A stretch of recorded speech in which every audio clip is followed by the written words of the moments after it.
Sobra deti ka doon nakakapsat deti nasakaw da. Namunamon. Gayet tani. Pinagtulungang hilahin ng mga residente at mangingisda ang lambat na ito sa Barangay Kasitan, Gonzaga, Cagayan, umaga ng Miyerkules, April 8. Kitaan yung permi ng mga tantikitin ni. Ano kakabsat? Ang paghila rito pahirapan sa dami ng mga isdang dilis na nahuli. Pero lingid sa kanilang kaalaman, mayroon pa silang ibang nalambat. Sa ilalim ng tumpok ng mga dilis, nakakubli ang isang dambuhal ang butanding. Ayon sa Bureau of Fisheries and Aquatic Resources Region 2, posibleng napadpad malapit sa Pampang ang mahigit 3 metrong habang butanding habang naghahanap ito ng pagkain. Wild fishing na siya ng lambat, pero ni-release ng mga fishers din after. Tinanggal lang yung net kasi syempre siya sa net. Tapos ni-release din after.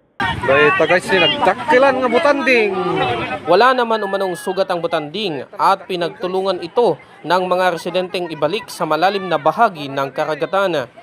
During this time kasi marami diyan maraming diyan sa may ang tawag dito sa Baboyan na channel. Pinaalalahanan naman ng BFAR ang publiko na ipinagbabawal ang pananakit, paghuli at pagkatay ng butanding dahil protektado ito ng Republic Act 9147 o ang Wildlife Resources Conservation and Protection Act at RA 8550 o Philippine Fisheries Code.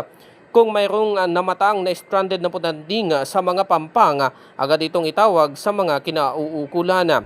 Samantala, toneladang dilis naman ang nahuli ng mga residente. Dahil dito, kanya-kanyang kuha na lamang ang mga mangingisda at mga residente, bit-bit ang kani-kanilang mga lalagyan. Posibleng ang mga dilis din umano ang sinundan ng butanding nang malambat ito ng mga mangingisda. Sa Zargalasi, RNG News.